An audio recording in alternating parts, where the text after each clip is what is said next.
আজকে 5ই এপ্রিল। আজকে মোটামুটি ভাবে আজকে গ্যাঞ্জেটিক ওয়েস্ট বেঙ্গল দক্ষিণবঙ্গ মোটামুটি ভাবে ড্রাই থাকবে। এরপর আসি কালকের ওয়েদারে। 6 তারিখ, 6 তারিখে কিছু কিছু জায়গা, কিছু কিছু জেলা, যেমন মেনলি বাংলাদেশের গা ঘেঁষা জেলাগুলো, নর্থ সাউথ 24 পরগনা, নদিয়া এবং মুর্শিদাবাদে বিক্ষিপ্ত বৃষ্টিপাত হওয়ার সম্ভাবনা। এবার 7 তারিখ মানে পরশু দিনকে, ডে 3, সেই দিন মোটামুটি ভাবে সমস্ত দক্ষিণবঙ্গের সবকটি জেলাতেই বিক্ষিপ্ত বৃষ্টিপাতের সম্ভাবনা। এইবার 7 তারিখ দমকা হাওয়া ও বজ্রপাতের সম্ভাবনাও রয়েছে।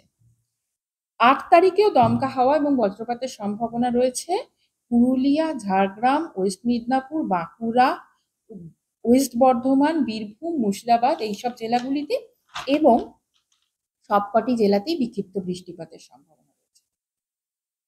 এবার 9 তারিখ, 9 তারিখও তাই, সবকটি জেলাতেই বিক্ষিপ্ত বৃষ্টিপাতের সম্ভাবনা এবং দমকা হাওয়া সহ বজ্রপাতের সম্ভাবনা। আর এবার আসছি উত্তরবঙ্গে। উত্তরবঙ্গে আজকে আইসোলেটেড বৃষ্টিপাত, বিক্ষিপ্ত বৃষ্টিপাতের সম্ভাবনা শুধু দার্জিলিং আর কালিম্পং। কালকে সবকটি জেলাতেই বৃষ্টিপাতের সম্ভাবনা রয়েছে, এবং কালকে সেই সঙ্গে গাস্টি উইন্ড ও বজ্রপাতের সম্ভাবনা রয়েছে দার্জিলিং, জলপাইগুড়ি, কালিম্পং ও আলিপুরদুয়ার। ডে 3 মানে 7 তারিখে বজ্রপাত ও দমকা হওয়ার সম্ভাবনা রয়েছে প্রত্যেকটি জেলায়, এবং সেই সঙ্গে বৃষ্টিপাতের সম্ভাবনা, এবং বৃষ্টিপাত হওয়ার যে রিয়েলাইজেশন সেটা ফেয়ারলি ওয়াইড স্প্রেড হওয়ার সম্ভাবনা ডে 3। ডে 4-এ সবকটি জেলাতেই বৃষ্টিপাতের সম্ভাবনা, তার মধ্যে ফেয়ারলি ওয়াইড স্প্রেডের সম্ভাবনা মালদা, নর্থ সাউথ দিনাজপুর, কোচবিহার, বাকিগুলোতে স্ক্যাটার্ড। আর দমকা হাওয়া ও বজ্র বিদ্যুতের সম্ভাবনা সবকটা জেলাতেই রয়েছে। এর সঙ্গে এবার আসছি 9 তারিখ। 9 তারিখ সবকটা জেলাতেই মোটামুটি বৃষ্টিপাতের সম্ভাবনা রয়েছে ফেয়ারলি ওয়াইড।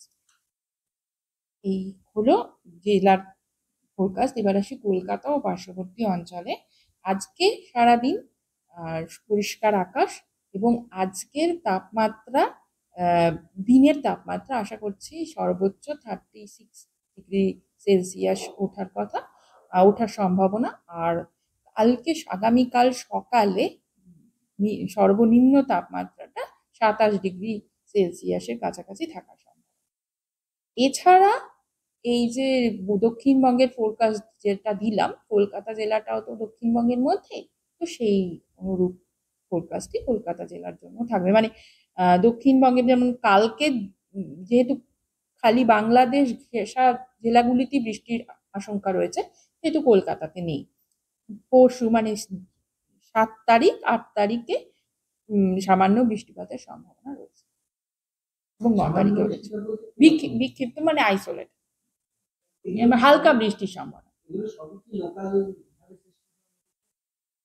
এখন আপাতত যেটা আমি বাংলাদেশের ক্ষেত্রে লাগোয়া ডিস্ট্রিক্ট গুলো ডে 2-তে বললাম, এগুলো লোকালাইজ হচ্ছে। তারপরে যেটা আমাদের একটা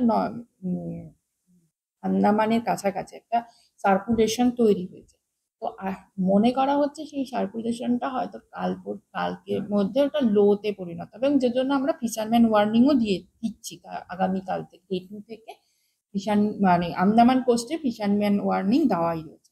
তো ওইটার প্রভাব আসবে, আর তার সঙ্গে ওই নর্থ বেঙ্গলের যে বৃষ্টির সম্ভাবনা, সেটা একটা ওয়েস্টার্ন ডিস্টারবেন্স আছে, সেটা এখন রয়েছে 85 ডিগ্রি ইস্ট আর 25 ডিগ্রি নর্থ, মানে 85 ডিগ্রি ইস্ট দ্রাঘিমাংশ আর 25 ডিগ্রি নর্থ অক্ষাংশ, যে লোকেশনটা সেখানে আপাতত রয়েছে ওই ওয়েস্টার্ন ডিস্টারবেন্স, এবং ওয়েস্টার্ন ডিস্টারবেন্স সবসময় ইস্টের দিকে মুভ করে, টুয়ার্ডস ইস্ট, তো মানে পশ্চিমী ঝঞ্ঝা, তো সেইটার প্রভাব থাকবে উত্তরবঙ্গের বৃষ্টি, এবং দক্ষিণবঙ্গের বৃষ্টিগুলোর এই একটা, তাছাড়া একটা ট্রাফও তৈরি হয়েছে দক্ষিণ ভারত থেকে শুরু করে একদম মধ্য ভারত অব্দি, তো তার প্রভাবও আছে।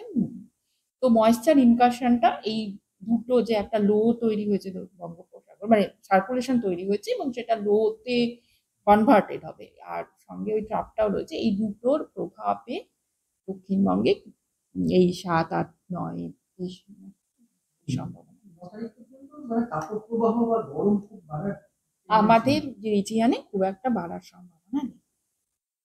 আগামীকাল কলকাতায় যেমন থাকবে আগামীকাল আংশিক মেঘলা আকাশ থাকবে, থাকবার তাপমাত্রা সম্ভাবনা। তাপমাত্রা তো বললাম, আজকে সর্বোচ্চ তাপমাত্রা ৩৬ এবং কালকের সকালের তাপমাত্রা থাকবে ২৭, এবং আগামীকালও আমরা যেহেতু আগামী ৫ দিনের টেম্পারেচার স্টেটমেন্ট দিচ্ছি, নো লার্জ চেঞ্জ, আগামীকালও কলকাতার তাপমাত্রা মোটামুটি ৩৬, বড়জোর ওটা ১ ডিগ্রি কমে ৩৫, তার বেশি হেরফের হওয়ার সম্ভাবনা